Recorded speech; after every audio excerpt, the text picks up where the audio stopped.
الحمد لله نحمده ونصلي على رسوله الكريم أما بعد فأعوذ بالله من الشيطان الرجيم بسم الله الرحمن الرحيم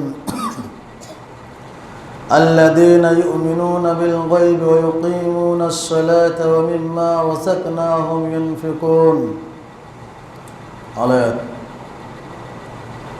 وقال النبي صلى الله عليه وسلم بني الإسلام على 5 شهادة أن لا إله إلا الله وأن محمدا عبده ورسوله وإقام الصلاة وإيتاء الزكاة والحج وصوم رمضان الحديث.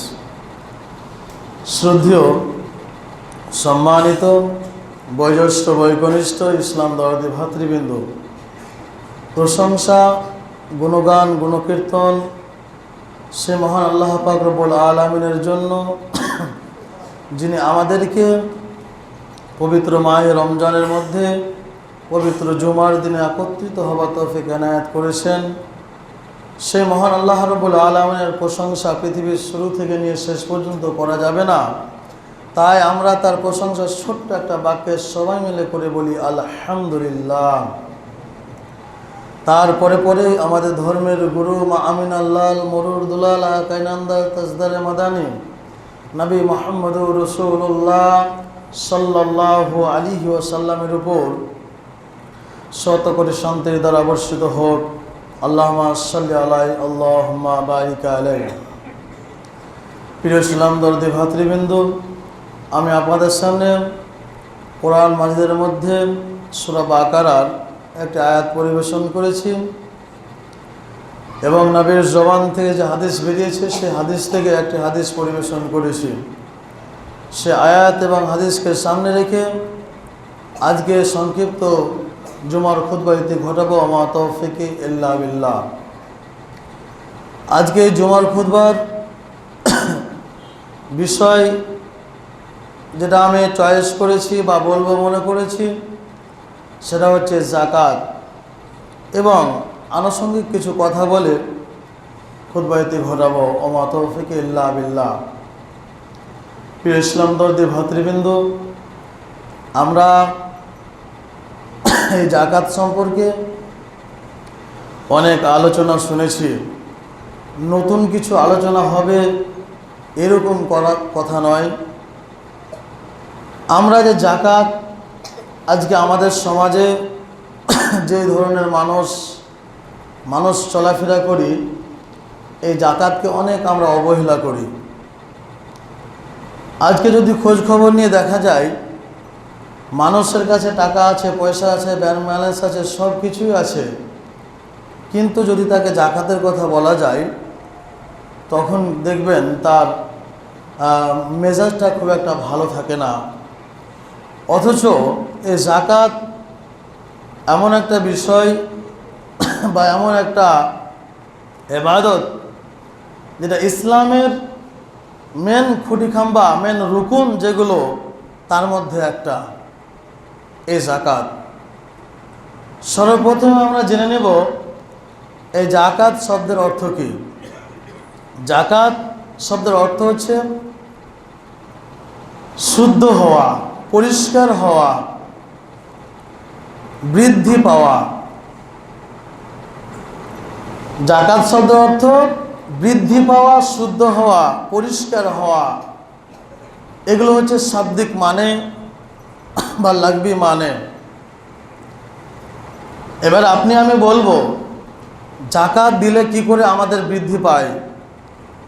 আমরা আমাদের টাকা পয়সাগুলো, আমার কাছে 1 লাখ টাকা যদি থাকে, যাকাত 2,500 টাকা বের হবে, তো আমার তো 2,500 টাকা কমে গেল, তো আমার কি করে টাকাটা বৃদ্ধি হলো? আল্লাহ পাক রব্বুল আলামিন বলেছেন, এটা আল্লাহ রব্বুল আলামিনের উদাহরণ, যে কোনো ব্যক্তি, আমরা গ্রামগঞ্জে চাষ করি, আমরা দেখি ধানের চাষ করে আসছে, বর্তমানে হয়তো আমরা সে ধানের চাষ উঠে গেছে বললেই চলে।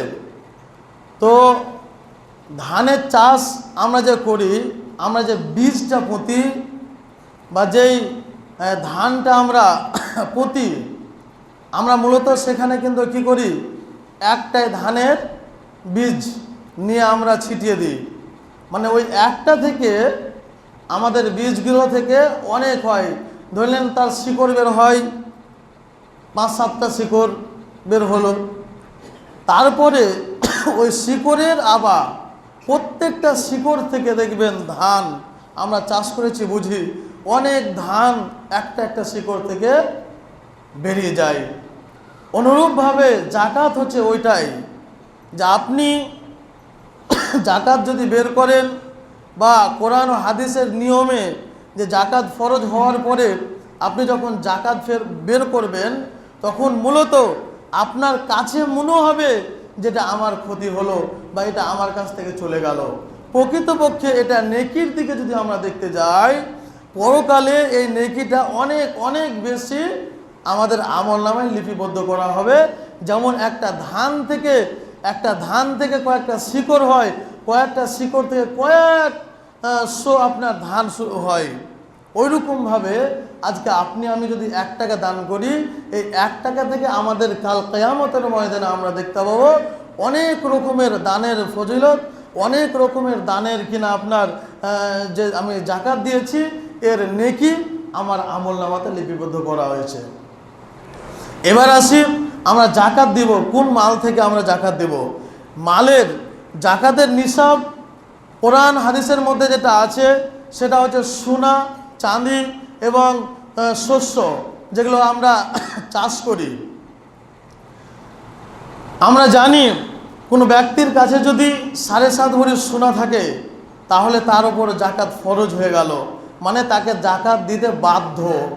সে যদি মনে করে আমি জাকাত দেব না, তাহলে ইসলামের রুকুনের মধ্যে, ইসলামের খুঁটিকাম্বার মধ্যে একটা রুকুন ও ছেড়ে দিল, ওই ব্যক্তিটা একটা রুকুনকে অমান্য করলো।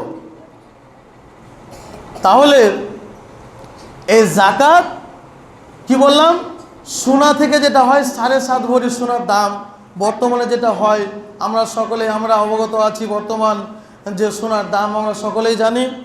এবং চাঁদির কথা বলা হয়েছে, চাঁদির কতটি, 52.5 তোলা চাঁদি যার কাছে একত্রিত হবে, মানে ওই মোতাবেক 52.5 তোলা চাঁদের মোতাবেক যদি কোনো ব্যক্তির কাছে টাকা থাকে, পয়সা থাকে, তাহলে ওর উপরে জাকাতটা কি হলো, ফরজ হলো, তখন তাকে জাকাত দিতে হবে। এবার বলি 52.5 তোলা চাঁদের দাম কত। বর্তমান সময়ে যদি আমরা সেটাকে যোগ করে যাই, আনুমানিক আমি বলছি, কমও হতে পারে, বেশি হতে পারে, 60 থেকে 70 হাজার টাকা। তবে কোনো ব্যক্তির কাছে যদি 60 থেকে 70 হাজার টাকা থাকে অবশিষ্ট মাল, আর একটা কথা আমাদেরকে মনে রাখতে হবে, এই যে 60 থেকে 70 হাজার টাকা যে থাকবে, এটা কিন্তু আপনাকে গুনতি করতে হবে, তারিখ মাস গুনতি করতে হবে। আপনি যদি রমজান মাসে রমজান টু রমজান গণনা করেন, তাহলে এই রমজান থেকে আরেক রমজান আসা পর্যন্ত আপনার খাওয়া খরচা লেনদেন বাদ দিয়ে যদি আপনার কাছে 60 থেকে 70 হাজার টাকা থাকে, তাহলে আপনাকে জাকাত দিতে হবে অনিবার্য, আপনার উপর জাকাত নির্ধারিত হয়ে গেল, ফরজ হয়ে গেল। এবার আরও সঙ্গে কিছু কথা আপনাদেরকে বলি, যে জাকাত আমরা যে দিব, আমরা আরও আনুষ্ঠানিক আমাদের সমাজে চলাফেরা করি, আমরা মানুষ দেখতে পাই ব্যবসার ক্ষেত্রে। এখানে বলা হয়েছে যে আমরা যারা ব্যবসা করি, ডাক্তারের ব্যবসা করি, যে ল্যান্ডের ব্যবসা করি, আপনার মনোহারির ব্যবসা করি, আপনার কিনা আরও আনুষঙ্গিক যে আমরা ব্যবসা করি, এর কি জাকাত হবে। তো বলা হচ্ছে যে আমাদেরকে লক্ষ্য রাখতে হবে যে মালগুলো আমাদের রানিং, যে আমরা মালগুলো কিনে বেচা করি, সে মালগুলোকে আমাকে হিসাব করতে হবে। সে মালগুলোকে আমাকে বাৎসরিক একটা হিসাব করতে হবে, যে আমার ওষুধের দোকান বলুন, ল্যান্ডের ব্যবসা বলুন, চটির দোকান বলুন, আর মনোহারির দোকান বলুন, যাবতীয় ব্যবসা যে আছে এগুলোকে আমাকে হিসাব নিকাশের মধ্যে রাখতে হবে। তারপরে যদি আমি দেখি যে আমার ওই রকম টাকা আমার কাছে বর্ধিত রয়েছে, তাহলে আমার জন্য জাকাত ওয়াজিব হয়ে যাবে। আরেকটি কথা আপনাদেরকে বলি, আমরা যারা এই যে ল্যান্ডের ব্যবসা করি তাদের ক্ষেত্রে একটা কথা, যারা আমরা জায়গা কিনা বেচা করি, তারা যদি মনে করে একটা জায়গা নির্ধারিত করে রেখেছে। একটা ধরেন 10 বিঘার জায়গা কিনে নিয়েছে, সে কি বলে কিনেছে যে আমি এই 10 বিঘা জায়গা কিনলাম, ভবিষ্যতে আমার ছেলে মেয়ে এখানে বসবাস করবে, এখানে কি করবে, বসবাস করবে। তাহলে বলা হচ্ছে সেটা জাকাত নাই, সেটাকে আপনাকে জাকাত দিতে হবে না। মানে নির্ধারিত করে রেখেছেন যে ওই জায়গাটা থেকে আপনার আয় ইনকাম আর হবে না, আপনার যতটুকু হোক, 10 বিঘা হোক, 5 বিঘা হোক, যতটুকু হোক, আপনার ওখান থেকে জাকাত লাগবে না। কিন্তু 1 কাঠা যদি আপনি কেনাবেচা করেন মানে বছরে, তো ওই 1 কাঠা যদি আপনি কেনাবেচা করেন, ওই 1 কাঠারও আপনার জাকাত দিতে হবে বছরের শেষে হিসাব নিকাশ করে। আরেকটা বিষয় আমরা দেখি যে আমরা জাকাত মানে কোন পজিশনে আমরা দিব। আমাদের ধার যদি থাকে বা আমরা যদি কারোর কাছে পাওনা পাই, তাহলে কি আমাদের জন্য জাকাত কতটা ফরজ হবে। আমাদের খেয়াল রাখতে হবে, আমরা যে কর্জগুলো নিই, যেগুলো আমরা আপনার ঋণ নিই, আমরা ধার নিই, এই ক্ষেত্রে বলা হচ্ছে ধারটার ক্ষেত্রে 2টা ভাগ রয়েছে। আমরা ঋণের ক্ষেত্রে 2টা ভাগ রয়েছে। সেই ঋণটা দেখতে হবে আপনি কোন খাতে ব্যয় করছেন। সেই ঋণটা যদি আপনার সংসারের খাতে ব্যয় হয়, মানে নির্ধারিত কোনো জায়গায় আপনি ব্যয় করে বছরের মধ্যে শেষ করে দিয়েছেন, তাহলে বলা হচ্ছে ওই ঋণের আপনার জাকাত লাগবে না। আবার আপনি ঋণ নিলেন ব্যবসার ক্ষেত্রে, আপনি নিলেন যে আমি ঋণ নিয়ে ব্যবসা বাণিজ্য করব, তো বলা হয়েছে ওই ঋণটারও যত টাকা আপনি ঋণ নেবেন, যত টাকা আপনি ধার নেবেন, ওই টাকাটাও আপনার যোগ হবে বছরের শেষে। কেননা আপনি সেটাকে ব্যবসার ক্ষেত্রে লাগিয়েছেন। এবং আপনি নিজে যদি ঋণী থাকেন, ধরেন আপনি নিজেই ঋণী, তাহলে কি হবে, বলা হচ্ছে যে ঋণ এমন একটা পর্যায়ে আছে যে একটা ঋণ আমি একজনের কাছে 5 লাখ টাকা পাবো, তো সেই ঋণটা কি পড়ে না, এমন একটা পর্যায়ে যে সে আমাকে দিবে না। যেমন আমরা দেখতে পাই আমাদের সমাজে যারা রাজমিস্ত্রি ভাইয়েরা, তাদের 5-7 লাখ টাকা করে মেরে দেয়। এগুলো আমাদের অহরহ হয়, বা কাউরি টাকা দেয় না। তো বলা হচ্ছে যদি সেই রকম আশঙ্কা থাকে যে আমার 5 লাখ টাকা আমাকে দিবে না, আমার 5 লাখ টাকা আমি আর পাবো না, তাহলে সেই ক্ষেত্রে ওই টাকাটার আর আপনাকে জাকাত দিতে হবে না। কিন্তু আপনি পাবেন মানুষের কাছে, আপনার আশঙ্কা আছে 1 বছর হোক, 2 বছর হোক, 3 বছর হোক, আপনি ওই টাকাটা 5 লাখ টাকাই আবার আপনি ঘুরিয়ে পাবেন, তাহলে ওই টাকাটাকে আপনাকে এখানে যোগ করতে হবে। ওই টাকাটা আপনাকে যোগ করে বৎসরের হিসাবে যোগ করে যত টাকা হবে আপনাকে ওই টাকাটারও কি করতে হবে, জাকাত দিতে হবে। যদি আপনি জাকাত না দেন, তাহলে ইসলামের যে রুকুন, ইসলামের যে আইন আছে, সেই আইনের একটা আইনকে আপনি অমান্য করলেন। তাহলে আমরা বুঝতে পারলাম জাকাত সম্পর্কে সংক্ষেপে কিছু আলোচনা। এবার আমি আসি যে জাকাত যদি আমরা না দিই, আমরা ধরলেন জাকাত দিলাম না, আমাদের উপরে জাকাত অনিবার্য হয়ে গেছে, ফরজ হয়ে গেছে, আমার কাছে বৎসরে খাওয়া দাওয়া সব কিছু শেষ করার পরে 70,000 টাকা অবস্থিত আছে, আমি ওই টাকাটা জাকাত দিলাম না, তাহলে আপনার অবস্থা কি হবে। আল্লাহ পাক রব্বুল আলামিন কোরআনুল কারীমের মধ্যে সূরা তাওবার মধ্যে বলছেন, 34 নম্বর আয়াতে বলছেন, ওয়াল্লাযীনা ইয়াকনিজুনা আয-যাহাবা ওয়াল ফিজ্জাতা ওয়ালা ইউনফিকুনাহা ফি সাবিলিল্লাহ ফাবাশশিরহুম বিআযাবিন আলীম।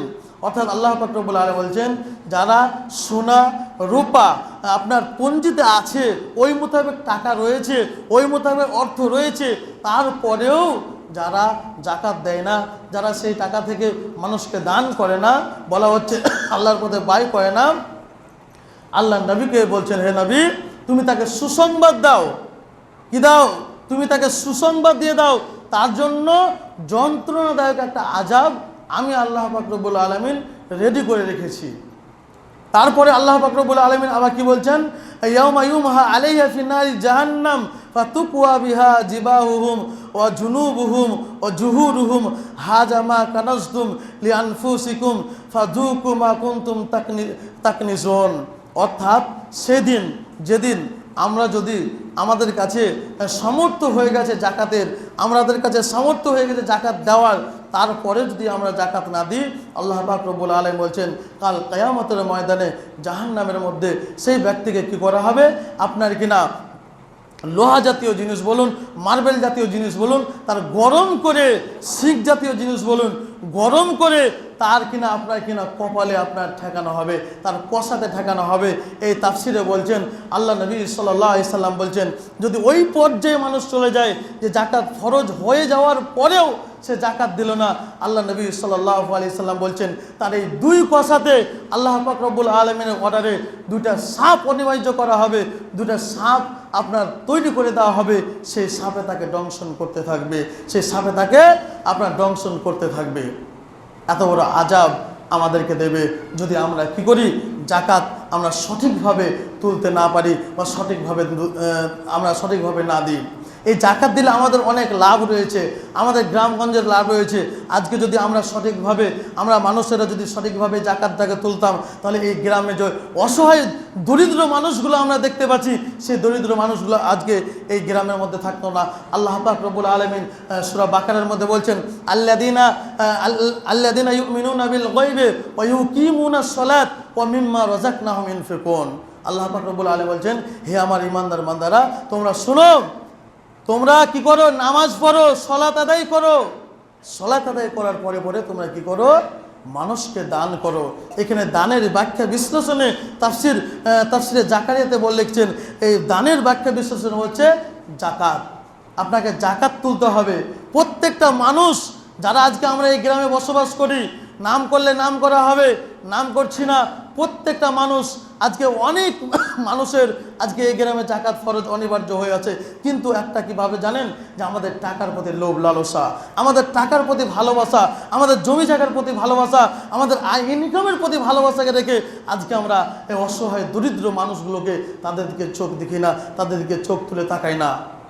আজকে আমাদের যদি খেয়াল করতে যায়, আমরা যদি গ্রামের মধ্যে বেরিয়ে যাই, তাহলে যদি আপনার সার্ভে করি, তাহলে অনেক মানুষ আছে যাদের জাকাত অনিবার্য কিন্তু তারা দেয় না। কেন? তার মালের উপরে, তার টাকার উপরে, তার আপনার জিনিসপত্রের উপরে, আপনার আসবাবপত্রের উপরে তার ভালোবাসা জন্মেছে। কেন? এই দুনিয়াতে থাকার জন্য, দুনিয়াতে কি করে বেশি হবে, দুনিয়াতে কি করে জমি জায়গা বেশি হবে, দুনিয়াতে কি করে আয় ইনকাম বেশি হবে, দুনিয়াতে কি করে আমার অট্টালিকা হবে, গাড়ি বাড়ি হবে, এই চিন্তাভাবনা নিয়ে আজকে তারা চলে ফেরা বেড়াচ্ছে। সাবধান হয়ে যান, সাবধান হয়ে যান। যারা আমাদের ওপরে জাকাত অনিবার্য, বছর শেষে হিসাব করে যাদের কাছে 70,000 টাকা থাকবে, যারা আমরা জাকাত দিই না, তারা সাবধান হয়ে যায়, তারা সাবধান হয়ে যান। কাল কিয়ামতের ময়দানে আপনি আল্লাহর কাছ থেকে রেহাই পাবেন না। আজকে আপনি রেহাই পেয়ে যাচ্ছেন মানুষের কাছ থেকে। আজকে আপনার চোখের সামনে অসহায় ব্যক্তিরা, অসহায় মানুষেরা ঘুরঘুর করে বেড়াচ্ছে, তাও আপনার মনে হয় না যে আমি মানুষকে দান করি, আমি মানুষকে এই টাকা থেকে কিছু টাকা তাদের সাহায্য করি, তাদেরকে উপাদান দিই, তাদেরকে কিছু দান করি। এই আপনার চিন্তা ভাবনা হয় না। আজকে আপনার এই দুনিয়াতে বেঁচে আছেন, খুব মজা লাগছে। কাল কিয়ামতের ময়দানে যেদিন চলে যাবেন, সেদিন বুঝতে পারবেন যে ওই টাকা কত বড় অভিশাপ, ওই সোনা চাঁদি কত বড় আপনার জন্য অভিশাপ হয়ে এই পৃথিবীর বুকে ছিল। জাকাত এমন একটা পর্যায়ের ইবাদত, যদি আপনি আমি না উপার্জন করি, আপনি আমি না বের করি, তাহলে বলা হচ্ছে একটা ঘরের মধ্যে একটা যদি আপনার বিষাক্ত ধরনের সাপ, ধরে না আমাদের ঘরে আপনার বিছানের মধ্যে একটা বিষাক্ত সাপ দেখতে পেয়ে নিলাম, বলুন তো কোন একটা ব্যক্তি রয়েছে যে আমরা ওই ঘরের মধ্যে শুইতে যাব বা থাকবো? আমাদের কারোরই ক্ষমতা নাই। আমরা কেউ এই চিন্তা ভাবনা করবো না যে ওই বিষাক্ত সাপটাকে নিয়ে আমরা ঘরের মধ্যে শুবো, আমরা ঘরের মধ্যে থেকে যাব, ঢুকে যাব। আমাদের সকলের ভয়ে ভীতু হয়ে মনটা কিনা আপনার আনছান আনছান করবে। ওই রকম বলা হচ্ছে, কবরের মধ্যে আমরা যদি জাকাত সঠিকভাবে আদায় না করি, তাহলে এর থেকে বেশি বিষাক্ত সাপ আমাদের কবরের মধ্যে দেওয়া হবে। যা দংশন করলে যে সাপগুলো এই পৃথিবীর মধ্যে একবার যদি তার আপনার কিনা শ্বাস ফেলতো, গোটা পৃথিবী ধ্বংস হয়ে যেত। তাদের এত বিষ রয়েছে, ওই বিষাক্ত সাপ আপনার কবরের মধ্যে দেওয়া হবে যদি আপনি আমি জাকাত সঠিকভাবে না বের করি। ইসলাম দরিদ্র ভাতৃবৃন্দ, আমাদের যাদের জাকাত অনিবার্য হয়ে গেছে, জাকাত যারা আমাদের আপনার সেই স্তরে আমরা পৌঁছে গেছি, আপনাদের বলবো এটা অনুরোধ নয়, এটা ফরজ। এটা অনুরোধ নয়, এটা ফরজ। আপনার কর্তব্য আপনাকে বের করে দেওয়া। তার কারণ জাকাত শব্দের আরেকটি অর্থ হচ্ছে, জাকাতের যেগুলো বের হয় সেটা হচ্ছে অ্যাকচুয়ালি ময়লা। আমরা যখন জামা কাপড় আপনার সাফ করি, আপনার খাঁচা করি, তখন কি করি? সার্ফ দিয়ে আপনার কিনা যত ময়লা আপনার তার মধ্যে লেগে থাকে আমরা নিচড়ে কি করি? পানিতে ধুয়ে ফেলে দিই। তো জাকাত হচ্ছে ওই রকম। আপনার সোনার আপনার ময়লা হচ্ছে ওই জাকাত, আপনার চাঁদের ময়লা হচ্ছে ওই জাকাত, আপনার টাকার ময়লা হচ্ছে ওই জাকাত, আপনার ধন দৌলতের ময়লা হচ্ছে ওই জাকাত। আপনি যদি জাকাত দেন আপনার মালটা শুদ্ধ হলো, পরিষ্কার হলো, পবিত্র হলো। আর আপনি যদি জাকাত না দেন আপনার মালটা অপবিত্রই থেকে গেল কাল কিয়ামতের ময়দানে। এর জন্য আপনাকে আমাকে জবাবদিহি করতে হবে। আল্লাহ পাক রব্বুল আলামিনের কাছে দোয়া করি, হে আল্লাহ রব্বুল আলামিন, আমরা যারা এই পৃথিবীর বুকে বেঁচে আছি, আমরা যারা আমাদের কাছে যারা নিসাব পৌঁছে গেছে, আমরা যারা আমাদের নিসাবে চলে এসেছি যে জাকাত আমাদের অনিবার্য, আল্লাহ তুমি আমাদের সকলকে তৌফিক দাও আমরা যেন জাকাত আদায় করতে পারি। সকল বলেন আমিন। আল্লাহ নবী সাল্লাল্লাহু আলাইহি সাল্লাম একটা হাদিসের মধ্যে বলেছেন, বুনিয়াল ইসলাম আলা খামসিন, শাহাদাতু আল্লা ইলাহা ইল্লাল্লাহ ওয়া আন্না মুহাম্মাদান আবদুহু ওয়া রাসূলুহু ওয়া ইকামিস সালাত ওয়া ইতাইজ যাকাত ওয়াল হজ্জ ওয়া সাওম রমাজান। আমরা জানি ইসলামের যে 5টা রুকুন রয়েছে, প্রথম হচ্ছে কালেমা লা ইলাহা ইল্লাল্লাহ, অর্থাৎ আল্লাহর প্রতি বিশ্বাস স্থাপন করা। তারপরে বলা হয়েছে নামাজের কথা বলা হয়েছে, তারপরেই যেটা বলা হয়েছে আপনার জাকাতের কথা বলা হয়েছে। জাকাতের কত গুরুত্ব আল্লাহ পাক রব্বুল আলামিন দিয়েছে।